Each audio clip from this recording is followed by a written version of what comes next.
Okay, ladies and gentlemen, it's the industry street, and we always interview some very, very, very interesting people. Now, this gentleman are the pioneers in the game. Is, ladies and gentlemen, none other than the one and only. I'm going to call him a guru as well. My goodness! Come on, you're a guru. We've got to call it Mr. Gordon Mack. How you doing, Gordon? How are you, sir? You all right? I'm good. I'm very, very good. But you're more interesting than me. You're more interesting to me. With no more delay, everybody wants to know about your story, of course, on This Is Your Life. So, Gordon, it's all about your life. Gordon Mack, we all know you from Kiss FM. Gordon, there was a young guy that used to run around. What part of London was it called? Me, Walworth, South London, South East London. So tell us, Walworth, Camberwell, Elephant and Castle. Okay, so you're a South Londoner. Yep. Okay, so how did your life start off with schooling and that sort of stuff? Because you're a very interesting person. You think of things and you make them happen. So, what upbringing did you have, mum and dad, etc.? I suppose really to give you a brief outline of that side of things, I was born to just a very normal family down the Wharf Road. We didn't have money. We didn't have anything special, anything like that. I went to a normal school, John Ruskin School, which is just off of Wharf Road. And as I was growing up, my family loved music. So my mum, she loved music. She liked ballads. She liked Dionne Warwick, and my granddad liked Dionne Warwick. We lived with them. And then there's also like the Tamla Motown, the Stax. I was born 1960. So my kind of informative years when I first heard music was the kind of mid-60s. And the stuff that stuck out to me was stuff with songs. I love songs. So Dionne Warwick songs and Nat King Cole and, kind of Ella Fitzgerald. These are all things that were in the house. Yeah. My family just loved that kind of music. And the next thing that kind of happened which influenced me was my cousin Mandy. She was about 5 years older than me, and she went out with one of the main skinheads when skinheads were into reggae and ska and blue beat at Chelsea Shed. And so I became a lifelong supporter of Chelsea. And you weren't a skinhead, Gordon? I was too young because I was only about 10 at this point. 1970, I was 10. And that's when skinheads were into reggae and ska and blue beat. They weren't racist at this point. Yeah. It was only the kind of later on in life, skinheads got a really bad name because they went into, the whole racist stuff, which was kind of, but I knew the style and the trend when it was into Skinhead Moonstump, Return of Django, The Upsetters, and, all that kind of stuff. Max Romeo, Wet Dream, all those standards. And so I kind of had this soul music on one side, and then Mandy, who was a big influence in my life because she was the kind of 5 years older, and you always want to be, that 5 years older person. Yeah. And she was into all the reggae music and type of reggae and Tamla Motown and Stax. So I was exposed to all of this kind of stuff in a very, very heavy way, which was great because it meant that I had a really round loving of music. Yeah. And then there's the party stuff and type of Herb Alpert and Trini Lopez and stuff like that my granddad liked. And, there's this other side. So that was my kind of what I call my formative years. That's kind of how I grew up. And my mum loved, kind of Carole King, Joni Mitchell. She loved all of that stuff as well as all of this. So everything was very, very heavy in the words basis. And that's why I love soulful music and songs and type of good words, lyrics. That's really important to me and what I've always tried to push throughout life. And so that's kind of how I grew up. And Mandy, the same girl, we went on holiday to I must have been about 9 or something like that. We went to Butlins in Bognor, Right. and went to. She sneaked me out and got me into the type of the disco room that they had there behind my nan's back, because we was down in my nan. And this is back in '68 or whatever. And she sneaked me out and sneaked me into the room, which was dark with loads of flashing lights and loud music. And I was like, that's what I want to do. That was sorry to cut you. That was the launch of the disco, yeah? Is that right? Well, that was kind of it. You. To me, yeah, that was the launch of a club, a kind of, an environment where music was played loud and there was dancing and stuff. There was somebody playing records and there was flashing lights, and I was put into that environment when I was 8, and it just was like, I just loved it. Probably because it was also naughty as well, because I climbed out the window with my cousin, and so I've got, it's probably an element of that. And I can't even remember what the music was, but that really didn't matter, because it was more about the environment. It was more about the experience of it. Yeah. And that's what I loved. So at school, did you pass any exams? GCSEs, any of that? I never went to. Well, I went to school, obviously. Were you a naughty boy, Gordon? Come on. Were you a naughty boy, Gordon? Were you the terror of the class? No, I was the comedian of the class. I was always the funny one that sort of made the jokes and then got sent out. Or teacher would go, he's a lovely person, but if he would just pay attention to us and not to, all the girls and all the blokes and making them all laugh, then he'd do really well. And I kind of I started DJing when I was 12. So I done my first ever DJ set when I was 12, because there was a what do you call it now? There was a radio? Church. No, it was church disco. The family were very much into the church, and went to the church to his church fundraiser for the local church, and they the disc jockey never turned up.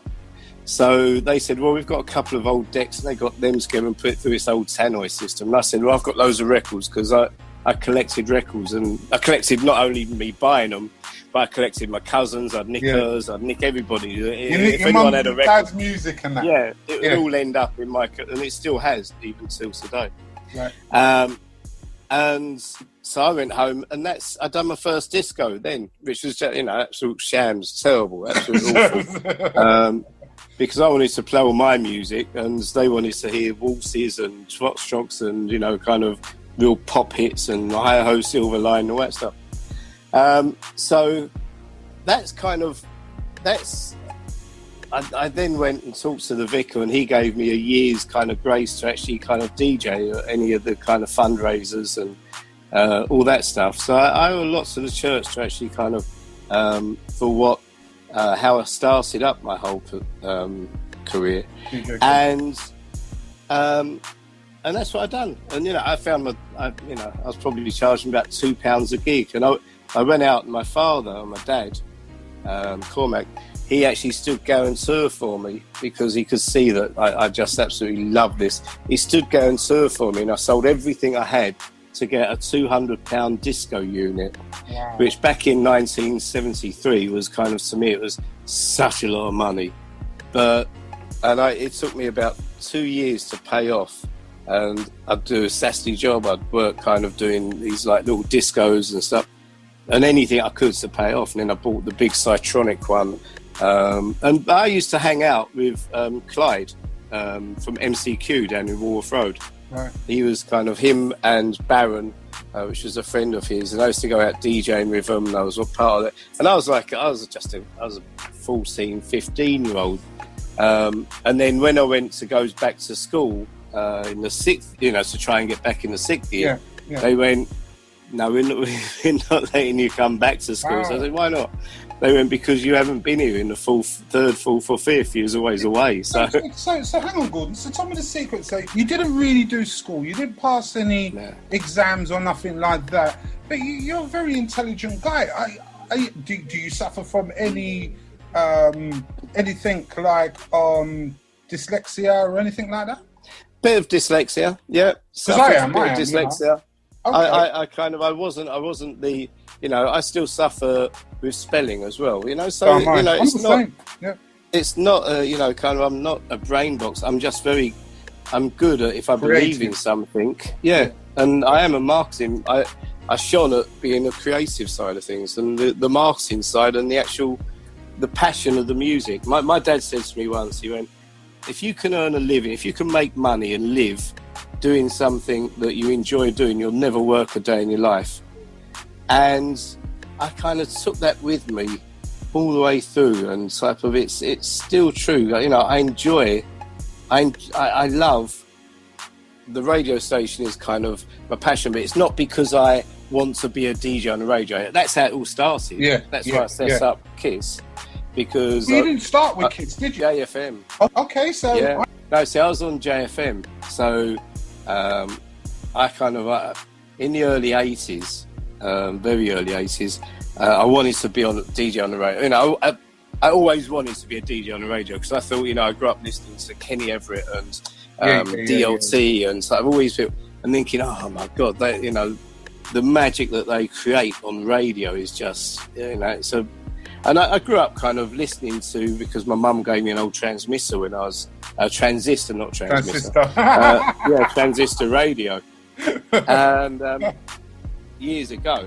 And so I grew up on kind of on Pirates in the beginning of the BBC, Radio 1, and so I just used to listen to radio all the time, and I loved it, and I always wanted to do it.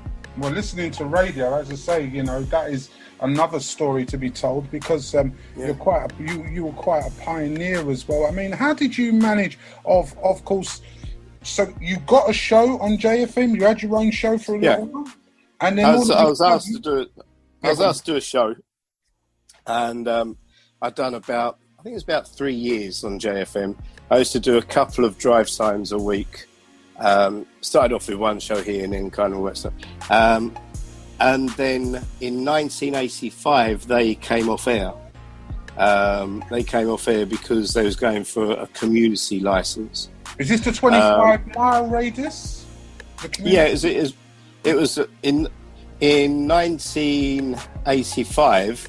They the government said that they was going to do some community radio, community radio stations, and some of them would be community of interest, which is a music of different styles and all that stuff.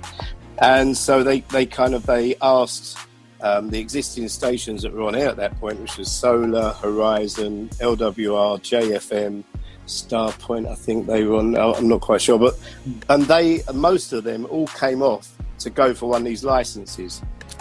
And the guy that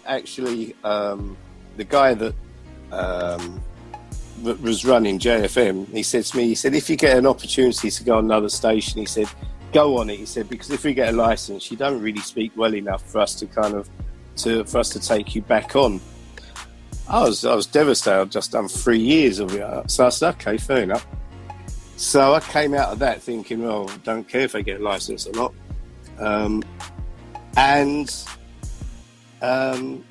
George Power, who I was working with on a Sunday night. R.I.P. Sadly passed, didn't he? Yep, that's right. I was working on a Sunday night with George Power, Paul Anderson, and Tosca. He came to me and said, would I like to start up a radio station, a pirate? And I went, yeah. I said, I've got no other things. Yeah, I'd definitely like to. And he had the knowledge because he'd been playing with the London Greek radio stations and stuff like that, because that was him. That was him. And so he understood it all, and kind of said, George said, look, this is how it works. This is, I knew the kind of the radio DJ side, but I didn't know what happens behind the scenes. So anyway, so between me, him, Tosca, and a guy called Piers, who was the engineer, we set up KISS. We set up this station. And that was when KISS was pirate, wasn't it? It was pirate. That's it. We started that up in 1985.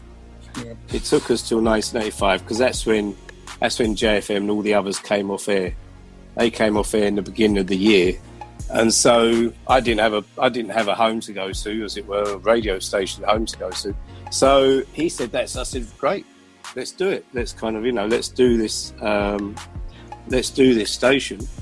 And so we set it up and came on at the end of 1985. And we couldn't think of a name. And in the end, I used to always get, because I loved radio, I used to get everybody that went to America to bring me cassette tapes back of Kiss in New York. Yeah. Because I just thought the Kiss in New York is a love affair that started because they put out a couple of albums on Prelude, which were mixed albums with Tony Humphries, Pet Shep LeBone, and all these. And they were just, I was like, if I could have a radio station, it would be Kiss FM in New York, because it was just the happening place. It was just amazing. And so in the end, they said, what are we going to call this station? And we kept coming up things, and I didn't really want to call it Kiss because I'd just done 3.5 years at Kisses in Peckham. And in the end, we pulled it out of the hat, and it always came back. In the end, I went, let's just call it Kiss. If we're going to be a pirate, let's pirate their name. So we pirated their logo, we pirated their name, we pirated some of their jingles. And you didn't get no comebacks at all? No, because they didn't operate in this country. Right. So we were very, very lucky. So I then kind of restarted Kiss, and that lasted for a year. And then George wanted to move on and do his London Greek station, because it was kind of, he felt that there was going to be radio stations coming, and I kind of, so I bought him out, and I bought the engineer out, and bought Tosca out, and I owned it all myself. And then I sold back about 45% of it to DJs on the station. Because you've gone a bit far now. Are we talking about when Kiss was pirate, or are we going into the station when Kiss was legal? This is still pirate. No, pirate. Okay, cool. Yeah, no, this is still pirate. Okay. This is still, so we started up in 85. By the end of 86, the others had left. I'd bought them out, which left me with no money. So you made money then, Gordon? You must have made some really good loot. If you're buying people out left, right, and centre, Gordon, you must have. I'd sold a flat.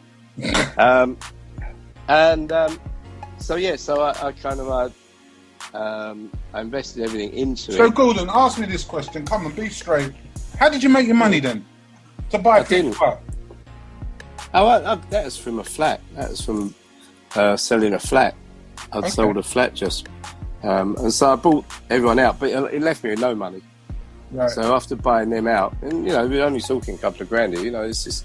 Back in the day, a couple of grand was a lot of money, though, Gordon. That's right.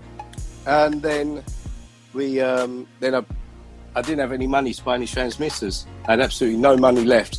So I said to the DJs that were on the station, I said, if anybody wants to buy 5% for £200, then I knew that £200 gave me a transmitter. Yeah. And so 9 people came up, and kind of that was what I wanted. So still own 55%, but kind of gave away 45%. And so they came up and they invested the £200 in it, which gave us 9 transmitters, which gave me enough time to come back on and make more money and stay on long enough. And we also went down to just doing it on weekends. Because before that, we weekends. Yeah, I remember. Yeah, we was charging £200 for a week's worth of advertising, and it was like, to try and stay on for a week, kind of it's impossible. Were there hard times? Because come on, there must have been hard times. Did you come across any situations? Because once Kiss was very on the pirate scene. Kiss was very, very well known and very popular. Did you have sort of arrivals going, get off air, and what you doing on air, you better come off now and that? Because come on, we used to have that back in the day. Yeah, I've always had a very strong set of friends. I've always had a very, very strong set of friends that would back me, and that's been one of the good things. Was there any experience you come across? Any bad experiences you came across within that? The worst time was towards the end of Pirates. When you're coming towards, you're talking now towards the end. So 98, that was a pretty rough time because there was loads and loads and loads of pirates coming on, and everybody was nicking each other's transmitters. So we used to have this, famous stories of Nick Power and Paul Anderson and our security team and all that used to be up at the top of the tower blocks, and they'd be up there with baseball bats and all that stuff. And if it was the DTI came up, they'd let them take the transmitter. If it was other stations, then it'd be a row. But, you know, that only happened for a short while. And then, after 3.5 years of broadcasting, the government announced that we could go for a licence, because they was actually putting these licences up for grabs. Now, a lot of people at that point were very, very distrustful of the government or the radio authority, because they'd done that 3.5 years. Well, they'd done that 5 years before, you know. So 1985, they'd done that before, and nothing had come of it, because, you know, JFM, Solar Horizon, they all turned off to go for these licenses, but nobody went for it, you know. But they never happened. No, you know, they never got licensed. So what happened then was people were very distrustful, but we were kind of, well, I don't want to be a pirate all my life, you know. It's really not what I kind of set out to do. I set out to have a legal radio station, although I didn't know, you know. When I set Kiss up, I just wanted to be on the radio. I just wanted to be a DJ that was on the radio and play my music and share it and stuff like that. The business plan came later, kind of thing. And we were, well, we didn't get the first license, but what I had to do is I had to go out and find about £3.5 million worth of money. How did you do that? Well, you sell shares in the company, and you go out and. So we found Centurion Press, Cradley Print, EMAP. These are all people that helped with the first application, which we didn't get. And then Virgin contacted us for the second application, and they put a lot more money in. Was that Richard? Was that Richard directly? Well, it was his number 2. Right. But you know, saw Richard and that stuff. But and so, but you know, kind of by raising that, I didn't come out. You know, I came out with a very small amount of the shares, really. Yeah, because I didn't care. I just wanted to get it on. Of money quick, and it ain't like that, is it, Gordon? No. Listen, even when I came out of it, even when I sold out of Kiss when EMAP owned it, totally, I couldn't handle. I've always done things that I believe in and what I felt strongly about, from the music, you know, and the creative side of things. And it had got to a point with Kiss and EMAP at that time that I just wasn't happy with the way in which they wanted to do it, and it wasn't what I set the station up for. And I'd got to a point where, after 13 years of working Kiss, and you know, kind of, it was a battle. The last 4 years was a real battle. Let's tell people a little bit of the history. So basically, you come off with the pirate side. From the pirate side, you managed to get a license now, which was the big Kiss 100, Holloway Road, which you had this nice little swanky building. Now, coming from whether it was a basement, block of flats or whatever, that must have been a good experience of you walking into your studios for the first time and seeing a real quality studio, just what was happening right now. And Kiss was the name. You had some pioneer names on there, the Steve Jacksons, you know, the list goes on, you know, Judge Jules, you had everybody on there, jungle to every genre you can think of. You know, that must have been a lot of work you put into that, Gordon. It was a life's work. How did you headhunt people?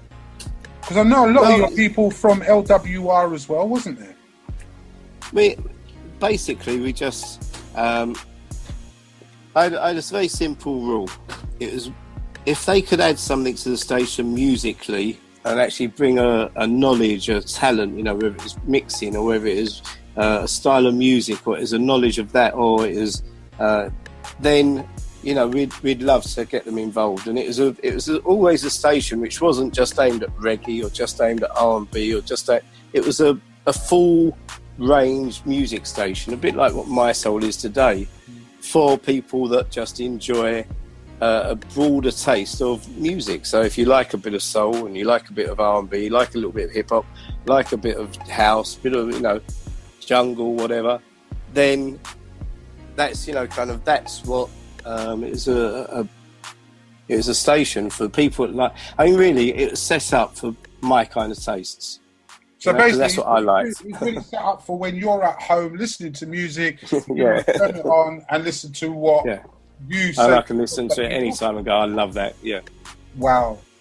And the headhunting as well, because you were one of the main headhunters as well for Trevor Nelson as well, weren't you? And to name many of them, do a lot of them have a lot of respect for you for that? Because you opened up a lot of big doors of people right now that, boy. Well, see, I see it differently. What I'd done was I created a platform for, like Trevor was with us from a pirate time. Norman J, Judge Jules, Danny Rampling, all these people.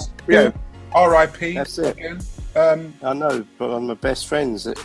All these people were kind of they came in at the very early stage when we was just a pirate. Nobody knew what was going to happen, where it was going to go, and just the same as there was loads of other DJs that came in as well at that time, and I provided a platform for them to actually and some of them done amazing because they were going to do amazing because of the way in which they were, or what they want, or what they went for. And I just purely created a platform for them, and they went and done that, and others didn't. They just done it as a hobby, and then they dropped out or whatever, or they they had other things more important, or they couldn't make it as that or whatever. And so different people use that platform in different ways.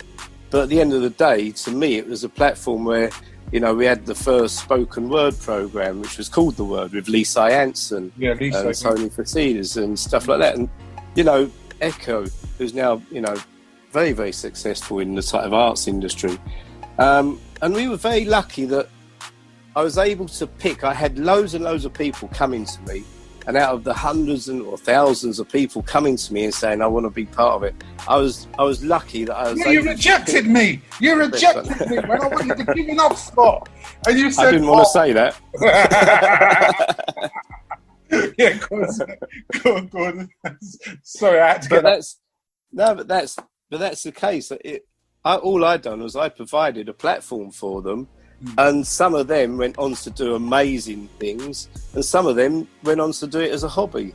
Yeah. And just thankfully it all worked well at the time. And it's I put into KISS, I put 13 years of my life, 7 days a week. I lost a marriage over it. I lost lost loads and loads of things over it, but it brought me a lot of good, and so it brought me. I learned more than I earned. Did you get carried away with the amount of money you spent? Did you get carried away?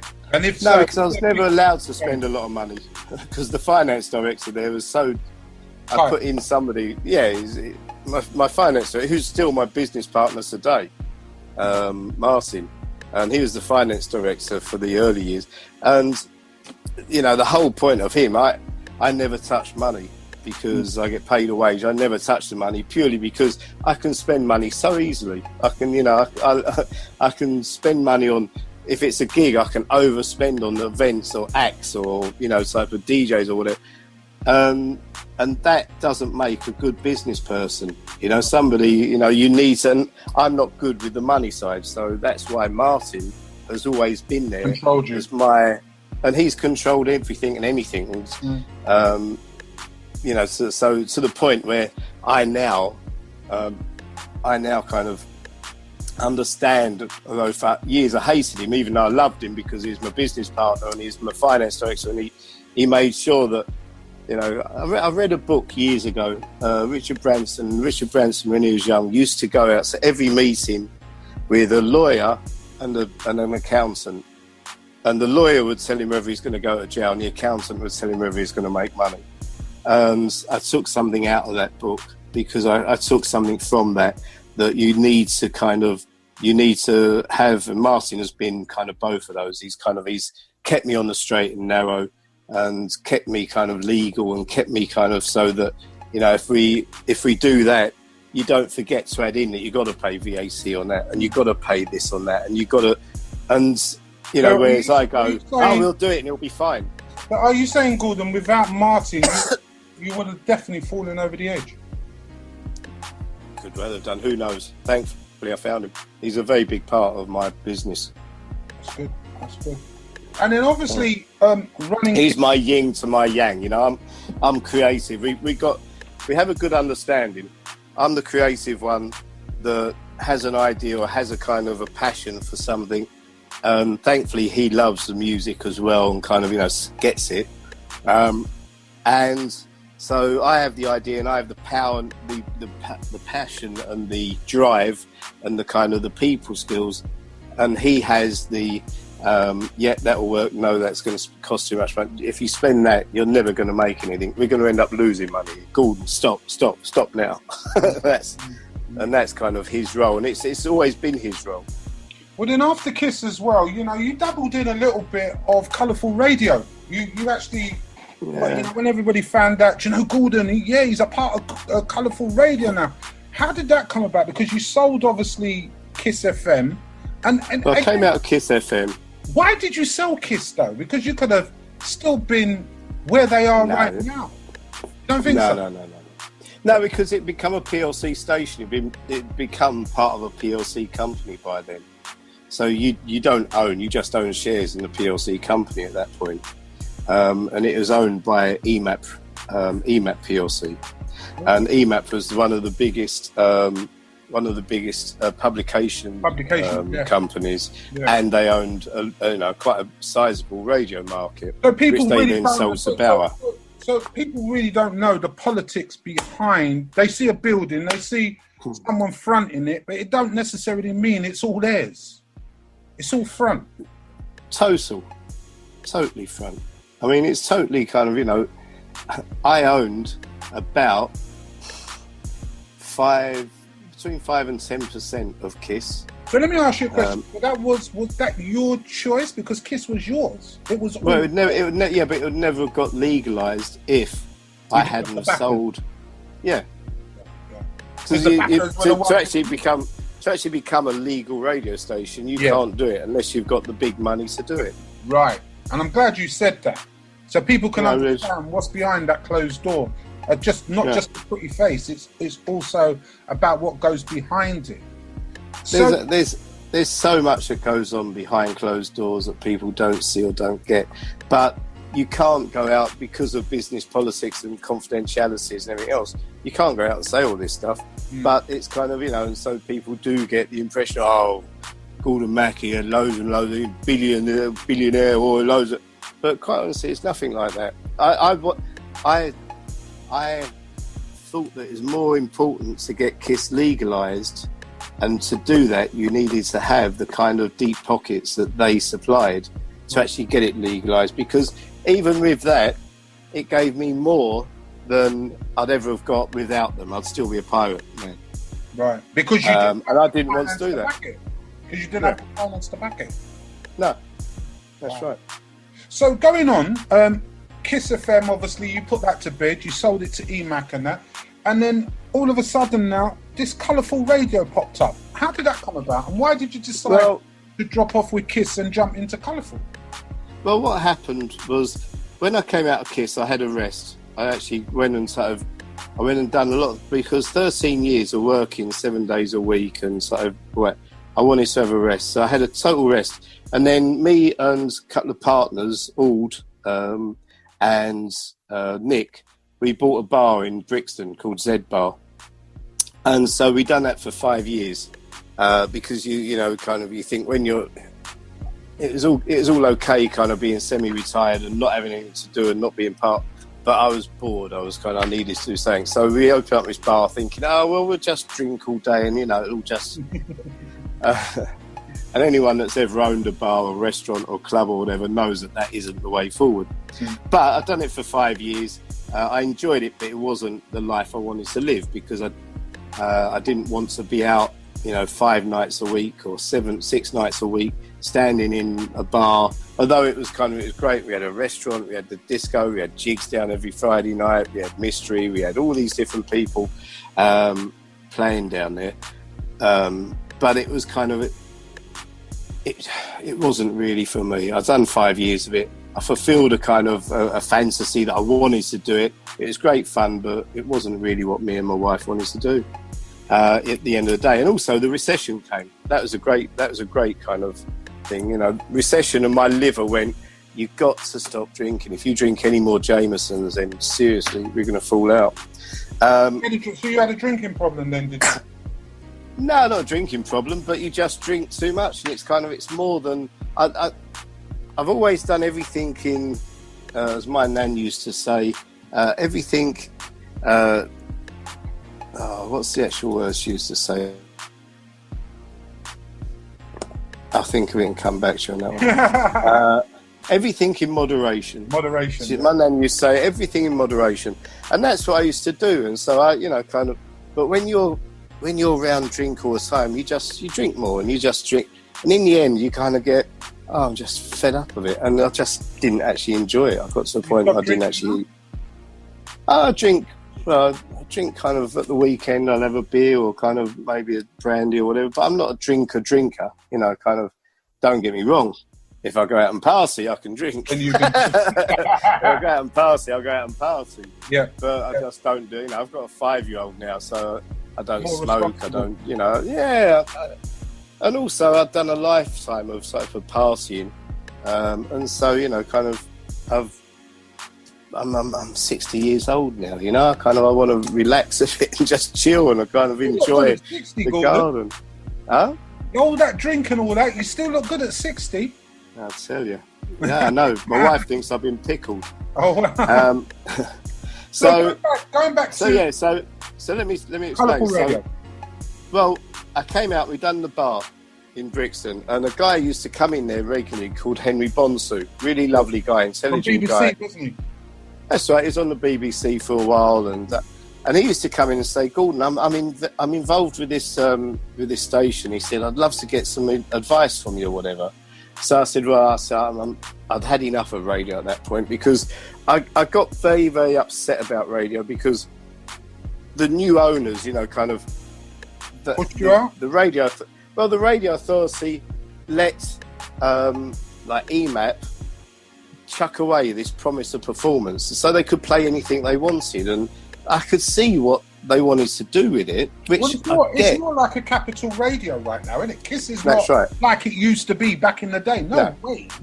The only thing that Kiss is now got that you always used to have is that it's a youth station. It's aimed at the youth. Yeah. And back in the day, it was a youth station which was about dance music, and that's kind of, and it was about soul dance. It was about that was the important part to me. It's kind of what it represented in the music side of things. Yeah. It was about the music from the past, present, and the future. And so that's why I came out of the radio industry. So I was running the bar, and Henry used to come in and say, hey, Gordon, come down. And I was going, no, look, I really don't. When I finished the bar in 2007, the end of 2007, so 2008, I was kind of, didn't have anything to do, and I bumped into him. So he said, why don't you come and have a chat with us at the station? So I went in there purely as a consultant, and I worked in there in the end for a couple of years. I never earned any money, never got paid anything. Got paid a couple of expenses for train fares and stuff like that. But I mean, other than that, I never actually done it. I've done it as an interesting thing to actually kind of, they were looking for a way of doing things. Gordon, let me cut you there.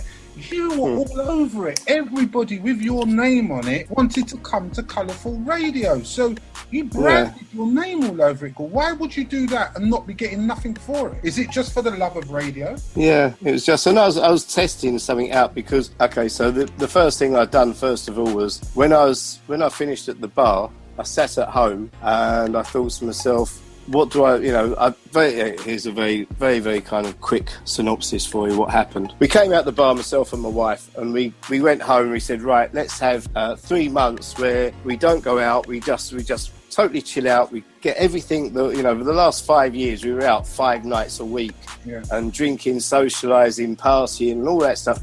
And it was like, we'd come to the end of it, we was worn out of it. So we took 3 months to actually sit at home and just chill out, see our families, just sort of have us time. And in that time, we said, what should we do next? Because we had no we didn't have any children, we didn't have any responsibilities or anything like that. And so we sat there. So I got a big sheet of white paper out. I put it on the dining table, and I said, that's our life now. We've got absolutely nothing on it. There's no. We don't have to do anything. We could go and become jugglers. We could go and work in a bank. We could do whatever we actually wanted to do now, because we don't have any restrictions. Let's create our life for what we want. So anyway, so my wife, Deborah, she said she wanted to go into, we decided we wanted to do daytime stuff. We didn't want to be back out doing the club life again. So we got our life back, so we could see our families, and we could, go out socially ourselves and work during the daytime, because you become like a vampire. Yeah. So she's always had a flair for, she's been in the beauty industry and stuff like that, but she had a flair for doing, she's very organised, and so she got a role with a very good friend of mine, Shah, who does she's a high-powered businesswoman, and so Deborah studied what her PA done, and in the end, after a couple of years, she became her private and personal secretary stroke PA, a personal assistant, whatever. And that's what she done. And so, she done really, really well. She's a very, very bright girl. Thankfully, one of us is. And so she went and done that. And I sat at home going, I don't know what to do. I just don't know what to do, I was doing the odd kind of gig here and there, but that was and I love music, always loved music. But I sat at home and I started watching daytime TV, which I must admit, it drove me absolutely insane. There was a point when I started going, what's happened on, what's that terrible programme in the evening? I can't remember what it's called, but Emmerdale. And I said to her one night, I went, hang about, babe, Emmerdale's on. She went, really? I went, oh my God, that's so bad. And I hated daytime TV and what it does to you.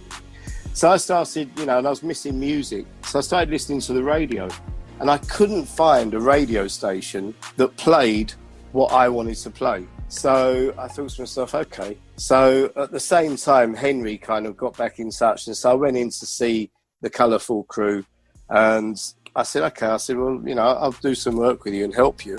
And there was kind of, it was a strange setup there.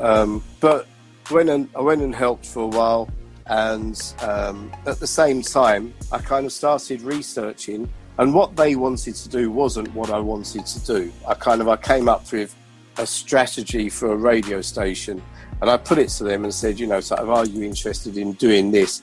And they were kind of, well, a bit of it, but not really that much. And it's kind of, okay, that's fair enough. So I helped them for a couple of years.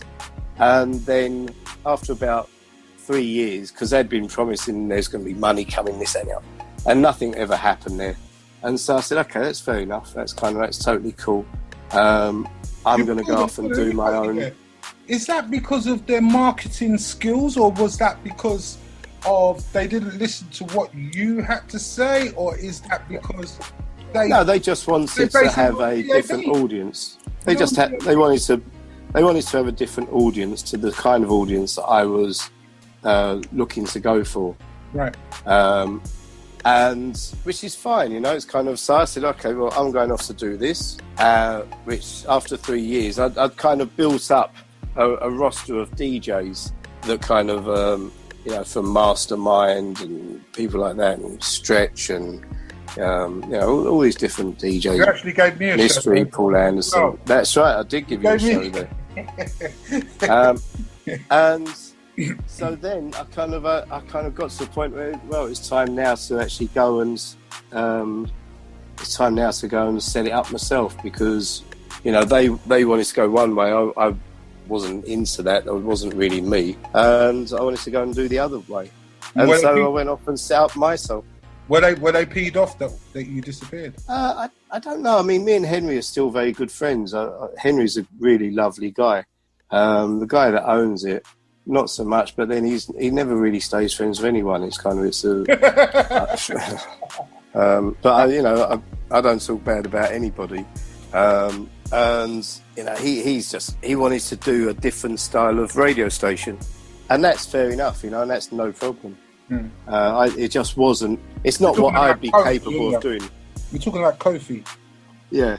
Okay, and then when you went and done My Soul, I mean, you managed to get in, because you managed just to open up certain doors. You managed to get into the Stephen Lawrence building. How the heck did you get that?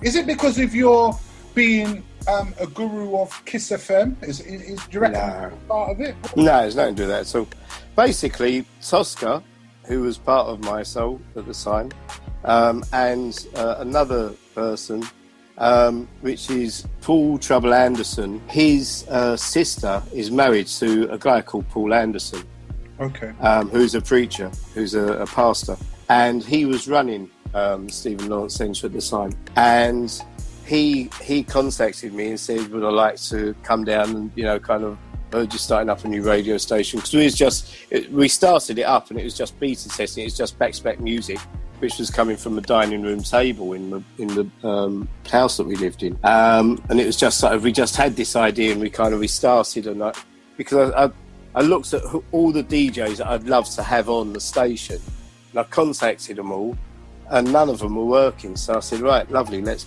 so Greg Edwards came along, and Jazzy B, and all these different people, Jumping Jack Frost, Brandon Block, and along with Stretch Taylor, and Ronnie Harrell came, because Terry was on there for a little while as well. Yeah, that's right. Terry was on there for a little while as well. That's right. So was Edward Adu. You had to go there, didn't you? My good friend Edward, I love him. Yeah. And so they both contacted us, and at the time, Stephen Lawrence Trust was kind of going through this thing of do they carry on and try, because they'd been given this amazing building, or it had been built for them and everything else, but times were tight, and it was difficult to keep it running. And so they were looking to rent out parts of it so that they wouldn't have to worry about the rent or the rates or the kind of and all of the kind of cost of running a building like that. So they were looking for people to come in and actually do that. So Paul Trouble Anderson's brother-in-law, he kind of contacted us, and I said, it's a lovely place. And Tosca at the same time came back and went, I've been talking to somebody who's, said that there's space there. Should we go and have a look at it? And so within this one weekend, the pair of them have both kind of come up to us. So we went and had a look and said, yeah, it's great. And we felt that it would be, I'd rather put my money, the rent money, into something which keeps something good going than just a normal rent place, which type of, and it's kind of, it's got parking store, it's kind of, it's a lovely space. I love the space, and also got on very well with Doreen, and I do speeches for them and stuff, because they do a lot for the youth, and so it just clicked, and it was. I just felt that it was better to pay them a rent, which helps to keep the building going, than to pay somebody else somewhere else, and and we got more for our buck because of the area that it was in. It's kind of so. That's how that all came about. It wasn't any great type of anything other than that. I want to ask you though, Gordon, is it hard now, because you've just come of your life on an FM to now going to DAB, to coming off of DAB, to going on internet, and now going back on DAB, which is obviously your own brand. I mean, come on, DAB must be hard though, Gordon, isn't it? It's expensive, and let's the media landscape of today is so different to when Kiss got its license, because there was what. When Kiss got its license, there was only LBC and Capital that had the other the commercial stations in London. There's the BBCs, but kind of commercial-wise, there's only them. So, the landscape now is that there's 70 radio stations in London, and that's without all the small little ones and the internet stations and everything else. So the the logistics and the economics of it all are huge, absolutely huge. But it's kind of, somebody asked me, why are you doing it the other day? And it's because I get to be around the thing that I love, which is music. I get to be around the people that I care about, which is the DJs and the people of the industry. And it's an industry and the people that I've worked with, whether it's through my promotions and marketing or whatever, throughout my whole life, it's kind of been my industry. It has to be within the entertainment world, otherwise there won't be no Gordon Mack. Is that what you're saying? Well, I can't see me, especially at this point in my life, I can't see me going and doing anything else. And if not, then I'll just, I just enjoy it too much, and it means that me and Alex we're good friends, run Southport and Sunsea Beat and all that stuff. Yeah, I was going to get into that. You do a lot of promotions as well, down to Margate. And you're involved in quite a lot of the big events that are out there. You don't do your things on a small scale, they're always on a big scale. Yeah, we don't run many. I mean, the only regular, it's not a club night even, it's just a music evening, is at the Boysdale in Canary Wharf.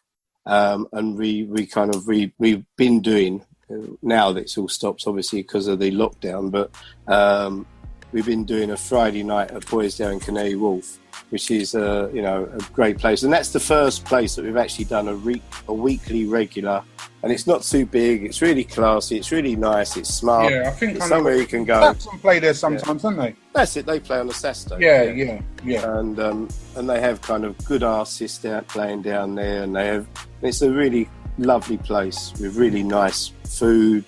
And that's the only place that we do on a regular.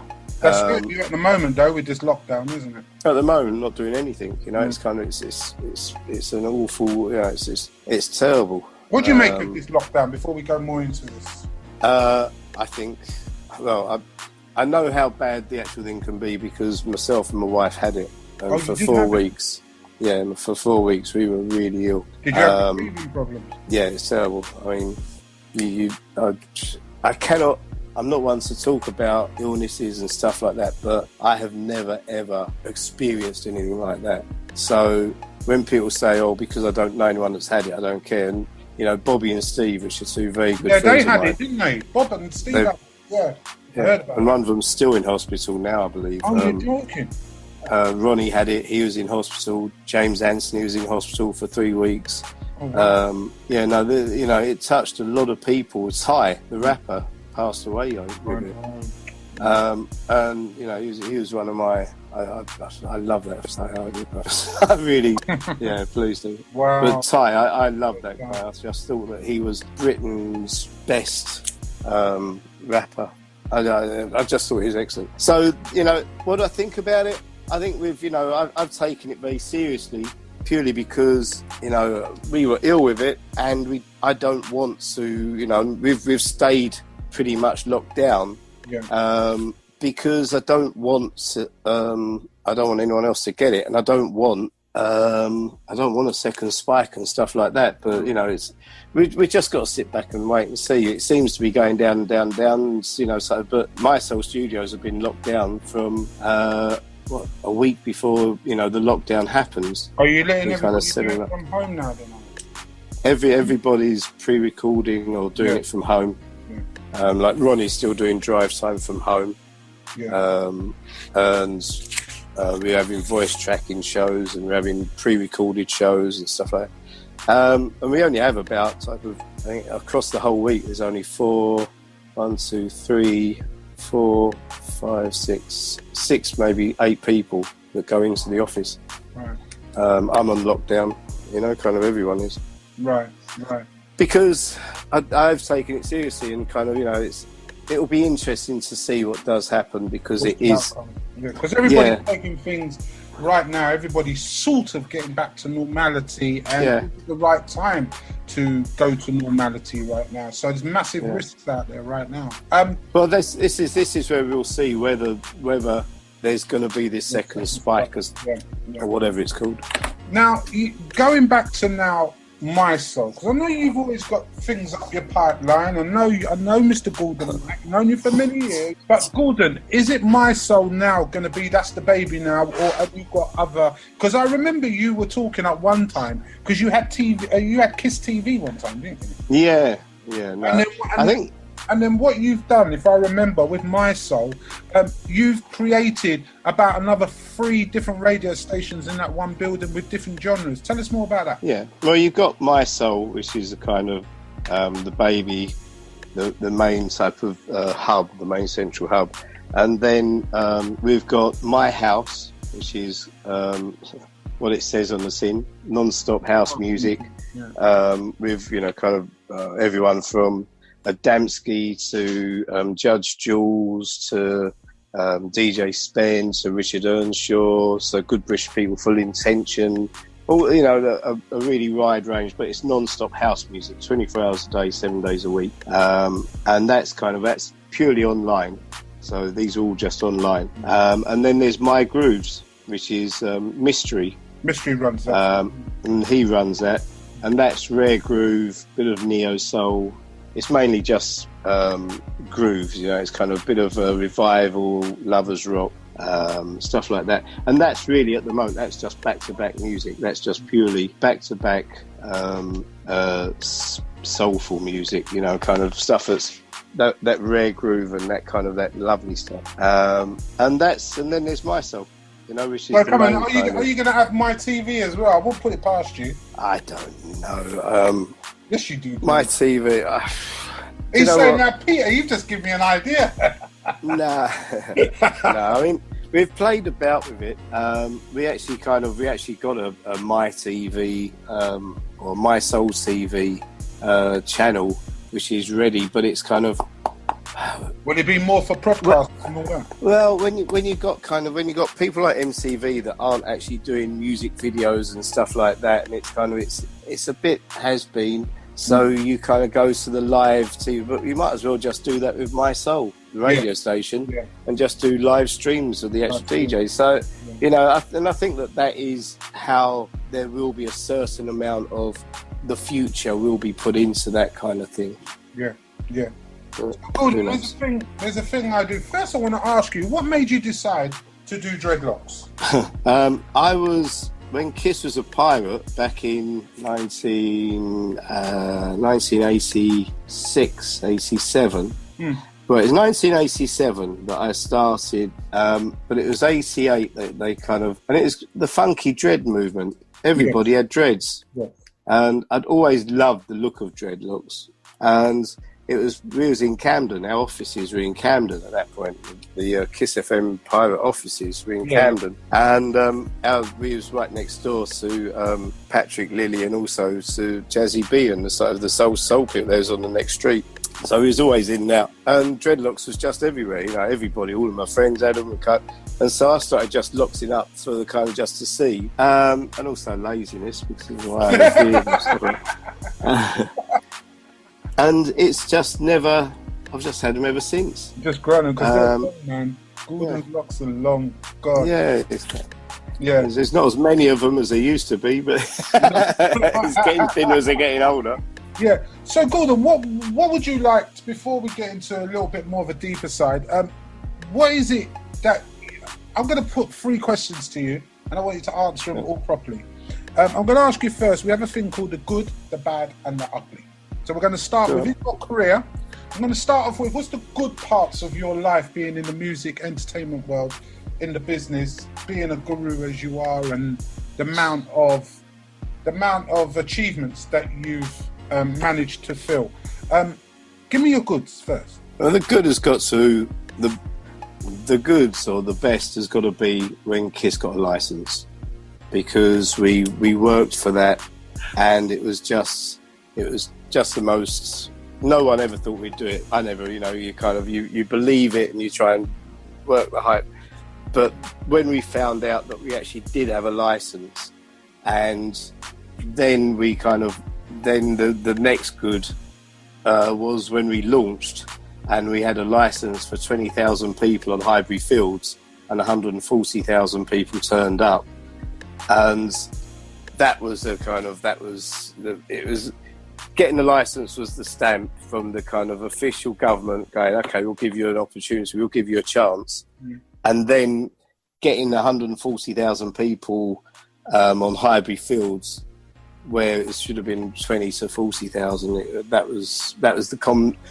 I mean, you know, it was a free event, and it was kind of, we had LL Cool J, and we had, you know, Dinah Brown the Brothers, we had everybody that you could think of, Tony Tone. I mean, it was an amazing lineup, but it was the launch, and that was kind of looking at that and looking at Carnival. You know, when we had Jamiroquai at Carnival. Obviously, you won't be at Carnival this year, and you're quite a big pillar of Carnival at the moment. You're there every. I've always been a supporter of Carnival. I've only missed it, I think, twice now. You were a part of it with Kiss FM. You've been a part of it with My Soul as well. So you obviously got a big influence where they respect you highly to put your brand on their Carnival every year. Yeah. Well, I mean, it's getting harder to do Carnival now with the money and the kind of the restrictions and the kind of that stuff. And it is getting hard to do. But, you know, hey-ho. Yeah. Okay, well, I've given you... I love Carnival. That's I love it. So, yeah. Well, I've given you the goods. Now, be real with me. What's been your bads of your career? I think believe in my own hype. When I left Kiss with a thing of going, okay, you know, I'm going to go and do this, I'm going to go and do that, and you know, everybody, you know, kind of will be in touch. And it's only when you leave something like that and your phone doesn't ring for a week that you go, hang about, where are all these friends? Where are all these kind of people that were phoning me every day? And that's the realization, you know, there's two things that kind of have been the bads, but you've got to turn everything into a positive, into a good. And that was kind of realizing that you need to know that people only want to talk to you if you've got something that they want. And it's only your true friends that will still phone you up. And there's probably about between 5 and 10 of those true friends, probably 5 really, that used to phone me up then, before, and then after I left and everything. So that's about people that you thought supported you and was there, had your back all the time. Yeah. And finding out that, you know, there's only 5 people that still phoned me when I came out and didn't want me because I had Kiss, you know, and that's a realisation. That's a down period, because you go, oh, okay, so I'm not really wonderful and everybody does it, you know. It's kind of. I'm sure you get that still with My Soul as well, don't you? Oh, totally. Totally. And it's just one of the things, but I can do it better now because I know what it's all about. Right. You know, and the other thing was realising that money doesn't buy happiness. Right. And that probably cost me about £1 million, which was nearly everything that I ever kind of had. But money doesn't buy you happiness. Have you been? And that's. Have you suffered any? No, I'm really lucky. I don't really suffer depression. My cup is always half full. I've kind of always been that kind of positive. I'm very lucky in that way. That's my natural kind of persona. That's my natural kind of way in which I'm. But I have friends that have suffered from depression, and really a couple of really good friends that have taught me via their kind of depression how awful that thing is. And it's not, you know, it's not something that you can just take a tablet for or whatever. It's a mental state that, and people need to talk about that, and they need to know more, and they need to kind of think that they're not the only ones, and they need to be able to talk to qualified people to actually kind of people can talk to them. But I learned that I always used to think, and it's probably what drove me on through life in the early days, was if you had loads of money, then you're going to be happy. And I had loads of money, but it actually didn't make me happy. I've had 2 divorces, which cost me a fortune. And I'm with somebody now that she's actually worth my time. I mean, money does not. And since we've been together 18 years now. We've been together through highs, lows, really kind of, you know, some very rough times, some very hard times, and some really great times. I was going to get to that, Gordon, because, you know, there's always a good There's a bad, Hmm. and you've got to give us some sort of experience of the most ugliest part of your life, because I know there has been some. So tell us which is the most ugliest part, because the only way of showing people the real Gordon Mack is by Gordon being real, and you've been real so far. So where's the ugliest part of your life? Just give us one situation that you can give us. I think that kind of the ugly part of life is when you find people that are ignorant to just being nice, you know, and just kind of, I hate any kind of racism. I hate any kind of people that, you know. So what does Black Lives Matter to you? I think that is kind of something that a lot of people have fought very hard for. I think that it's about time that it happened. I think that it's about time that people were made aware, and people kind of, you know, and you know, I don't think anybody is without doing some learning on this. You know, you've got to. I think it's a very, very important part of life that we've actually come to, and it's taken. You know, it isn't going to change overnight, but please God, it does start changing now. What do you think about monarchies? Like they're talking about, you know, people like Winston Churchill dabbling in a bit of racism back in the day, and they're pulling down his statue and stuff like that. Do you think, as a white gentleman, do you think that has to be done, or do you think that he's an iconic symbol and that was then and this is now? What's your views on that? I think that the Winston Churchill thing is very, very difficult, because if he hadn't have been the way he was, for his good and his bads, then this country would be a totally different country we're living in now. If we hadn't have won that war, this world would be a different world that we live in, and no one can really say, you know, what that would be or whatever. But it would be a different world. But at the same time, it doesn't excuse anybody that. But that was, you know, kind of years and years ago when times were different. I mean, just look at how we have changed and how we've adapted. And the more that we do that, and the more that every single person is valued as one, you know, not as a part of how they talk, how they look, how they dress, how they whatever, and everybody's just valued as one, then we'll be a better race for it. Life will be better for it. The whole world will be better for it. But there are so many scared racists out there that kind of just, I mean, you know, it happens all the time. You think to yourself, why? You know, it's kind of, we're all born without a racist gene in us. That's taught to people, and that needs to be eradicated. You know, it's like the difference between, you know, politics or religions or whatever. It's taught into, you know, when a baby is born, they're born as a pure thing. That, how they kind of, what their views and, you know, go is what's taught to them. And so they're the people that need to change, because the babies that come out are pure. 100%. And, you know, I just, it really kind of, it upsets me.